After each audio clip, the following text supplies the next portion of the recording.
ఓం శ్రీ గురుభ్యో నమ. వాగర్ధావ సంప్రోక్తో వాగర్ధ ప్రతిపత్తే జగతో పితరౌ వందే పార్వతీ పరమేశ్వరౌ. వ్యాసాయ విష్ణురూపాయ వ్యాసరూపాయ విష్ణవే నమో వై బ్రహ్మనిధియే వాసిష్ఠాయ నమో నమ. గురుబ్రహ్మ గురువిష్ణు గురుదేవో మహేశ్వర గురు సాక్షాత్ పరబ్రహ్మ తస్మై శ్రీ గురవే నమ. ఓం శ్రీమాత్రే నమ. ఆగస్టు నెలలో ద్వాదశ రాశుల యొక్క ఫలితాలు ఏ విధంగా ఉండబోతుందో ఒకసారి చూసే ముందు గ్రహ సంచార వీక్షణం అనేది చాలా ముఖ్యం. కాబట్టి ఖగోళ పరంగా మనకి గ్రహాలు ఏ స్థానాల్లో ఉన్నాయి, ఆ ద్వాదశ స్థానాల్లో ద్వాదశ భావాల్లో ఏ విధంగా ఉన్నాయి, ఎక్కడెక్కడ ఉన్నాయని మనం ఒకసారి చూసుకుంటే ముఖ్యంగా మనకి గురు కుజుల యొక్క కలయిక, గురువు కుజుడు వృషభ రాశిలో సంచారం చేయటం, శుక్రగ్రహ అంటే శుక్రక్షేత్రంలో సంచారం చేయటం ఈ ఆగస్టు మాసంలో, ఈ ఆగస్టులో కర్కాటక సింహరాశిలో సూర్యభగవానుడు యొక్క సంచారం చేయటం అంటే కొన్ని రోజుల పాటు ఒక 2 వారాల పాటు సూర్యుడు కర్కాటక రాశిలోను తర్వాత సింహరాశిలో సంచారం చేయటం, బుధ శుక్రుల యొక్క సంచారం అనేది సింహరాశిలో ఉండటం, బుధుడు వక్రీభావంలో కలగటం, మళ్ళీ కర్కాటక రాశిలోకి రావటం, అలానే కేతు యొక్క సంచారం కన్యారాశిలో ఉండటం, గురువు యొక్క క్షేత్రమైన మీనరాశిలో రాహు యొక్క సంచారం, శని వక్రస్థితిలో కుంభరాశిలో సంచారం చేయటం వల్ల గ్రహస్థితి అనేది ఆగస్టు మాసంలో ఈ విధంగా ఉంటుంది. అంటే ముఖ్యంగా గురువు 2, 5, 7, 9, 11 స్థానాల్లో సుఫలితాన్ని ఇస్తాడు. ఇక్కడ కుజవత్ కేతు అంటారు. కుజకేతువులు 3, 6, 11 స్థానాల్లో సుఫలితాన్ని ఇవ్వటం. శనివత్ రాహు అంటారు. శని రాహులు 3, 6, 11 స్థానాల్లో సుఫలితాన్ని ఇవ్వటం. రవి సూర్యభగవానుడు 3, 6, 10, 11 స్థానాల్లో సుఫలితాన్ని ఇచ్చే అవకాశం ఉండటం. అలానే బుధుడు 2, 4, 6, 11 స్థానాల్లో మంచి ఫలితాలు ఇవ్వటం. దాంతోపాటు మనకి శుక్రగ్రహం అనేది 1, 2, 4, 5, 8, 9, 11 స్థానాల్లో సుఫలితాన్ని ఇస్తాడు. అంటే ఇవన్నీ కూడా గోచారరీత్యా చెప్పబడే ఫలితాలు. అంటే this is the transit system అంటారు. ఈ ట్రాన్సిట్ సిస్టమ్ ప్రకారంగా వాళ్ళ రాశి దగ్గర నుంచి ఒక్కొక్క గ్రహం అనేది ఈ రాశిలో ఉంటే మాత్రమే సుఫలితాన్ని ఇస్తాడని మీరు ప్రత్యేకంగా గుర్తుపెట్టుకోవాలి. ఆయా స్థానాల్లో లేదనుకోండి, కొన్ని స్థానాల్లో చెడు ఫలితాలను ఇవ్వటం, కొన్ని స్థానాల్లో మిశ్రమైన ఫలితాలు ఇచ్చే అవకాశాలు ఎక్కువగా ఉంటాయి. అంటే ఇవన్నీ కూడా మనకు ఆగస్టు మాసంలో గ్రహాలు అనేవి మారుతూ ఉంటుంటాయి. సహజంగా ఎలా ఉంటుందనంటే కొన్ని గ్రహాలు 30 రోజులు ఉండటం, కొన్ని గ్రహాలు 45 రోజుల పాటు ఉంటాడు. గురువు ఒక రాశి నుంచి మరొక రాశికి మారటానికి సంవత్సర కాలం ఉంటాడు. దానితో పాటు శని 2.5 సంవత్సరాల పాటు ఉంటాడు ఒక రాశి నుంచి మరొక రాశికి మారటానికి.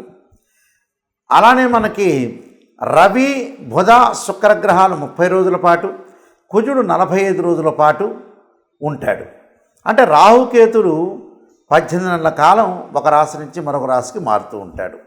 ఇది మన గ్రహస్థితి, గ్రహ సంచార వీక్షణం. కుంభరాశి వాళ్ళకి ఆగస్టు మాసంలో జన్మంలో శని యొక్క సంచారం వక్రస్థితిలో ఉండటం వల్ల వ్యయస్థానంలో ఉండటం, ద్వితీయ స్థానం రాహు యొక్క సంచారం, చతుర్థ స్థానంలో గురుకుజుల యొక్క సంచారం, అలానే సప్తమాల్లో రవి యొక్క సంచారం, అష్టమ స్థానంలో బుధ శుక్రుల యొక్క సంచారం, భాగ్యంలో కేతు యొక్క సంచారం. దీనివల్ల ఏం జరగబోతుంది అని చూస్తే అన్ని గ్రహాల యొక్క ఫలితాలను మనం వీక్షించేస్తే అధికారుల యొక్క ఆగ్రహము, ఆత్మీయుల ద్వారా కొన్ని ఇబ్బందికరమైన పరిస్థితులు, అలానే ధనధాన్య వృద్ధి కలిగే అవకాశాలు ఎక్కువగా ఉంటాయి. అంటే శని యొక్క వక్రస్థితిలో ఉండటం వల్ల కొంత లాభం కలిగే అవకాశాలు ఉంటాయి. విదేశాలకు వెళ్ళే ప్రయత్నాలు సఫలీకృతం కావటం, శారీరక సుఖము, ధనధాన్య వృద్ధి కలిగే అవకాశాలు ఎక్కువగా ఉంటాయి. అంటే శుక్రగ్రహం యొక్క ఫలితం వల్ల ధనధాన్య వృద్ధి, ఆరోగ్యము, లక్ష్యసిద్ధి, కార్య సానుకూలత, భార్యాభర్తల మధ్యలో కొన్ని సమస్యలు రాకుండా కాపాడుకోవాలి. ఎందుకంటే ద్వితీయ స్థానంలో రాహు ఉండటం వల్ల, కుటుంబ స్థానంలో రాహు ఉండటం వల్ల సమస్యలు రాకుండా, ఏదో విషయాల మీద చీటికి మాటికి గొడవలు పడకుండా జాగ్రత్త ఉండాలి. అభిప్రాయ భేదాలు రాకుండా చూసుకోవాలి.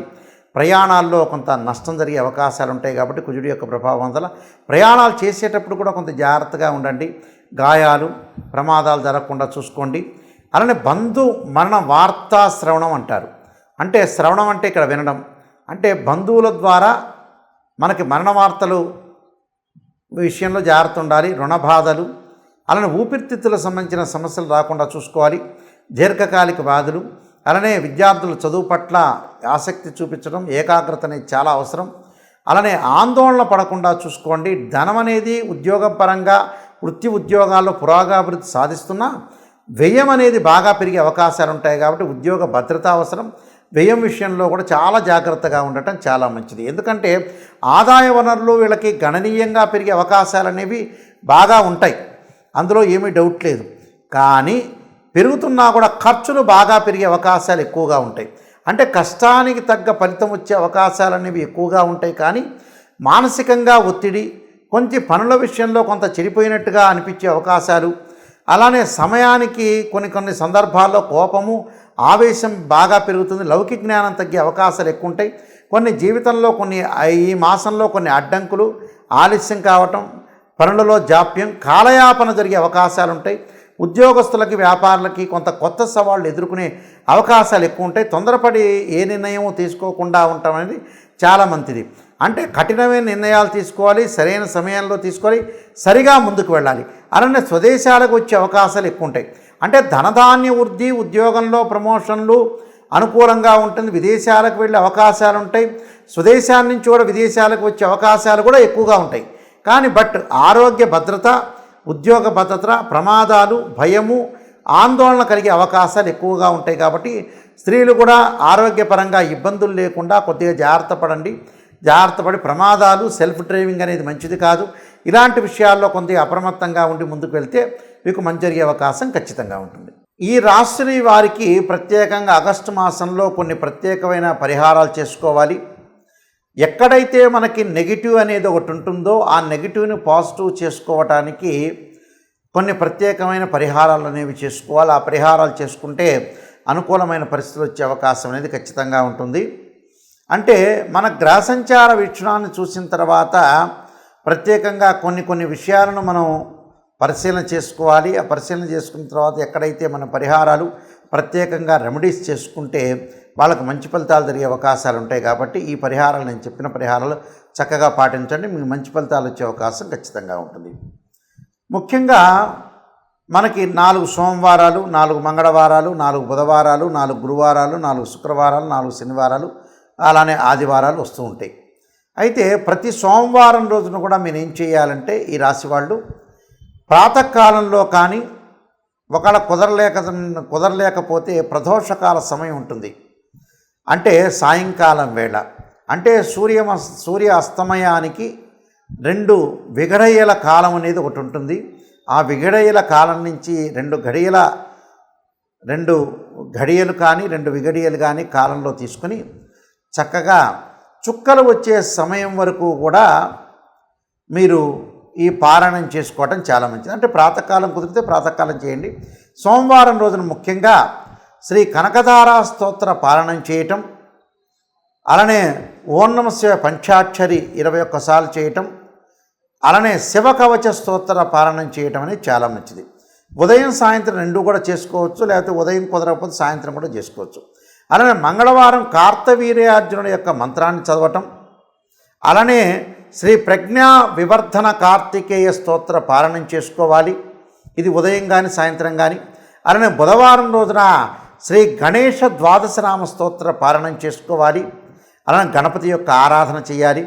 గురువారం రోజున దత్తాత్రేయ స్వామి యొక్క కవచము, దత్తాత్రేయ యొక్క స్తోత్రం యొక్క పారాయణం కానీ, లేదా గురుచరిత్ర పారాయణం చదువుకోవటం కూడా చాలా మంచిది. శుక్రవారం రోజున వచ్చేటప్పటికల్లా శ్రీ గౌరీ దశక స్తోత్ర పారాయణం కానీ, అలానే త్రిపుర సుందరీదేవి యొక్క స్తోత్ర పారాయణం చేయటం చాలా మంచిది. దాంతోపాటు శనివారం రోజున శ్రీ లక్ష్మీ నరసింహస్వామి పంచరత్న స్తోత్ర పారాయణం చేయటం, ఆదివారం రోజున జగన్నాథ అష్టక స్తోత్ర పారాయణం చేయటం వల్ల మీకు మంచి సుఫలితాలు జరిగే అవకాశాలు ఖచ్చితంగా ఉంటాయి. ఆర్థిక పరంగా కానీ, ధనపరంగా కానీ, విద్యపరంగా కానీ, స్త్రీలకు కానీ అందరికీ కూడా అన్నీ జరగాలంటే నేను చెప్పినట్టుగా ప్రతి వారంలోనూ ఈ స్తోత్ర పారాయణం చేయటం వల్ల మీకు మంచి సుఫలితాలు జరగాలని ఆశిస్తూ సర్వే జనా సుఖినో భవంతు.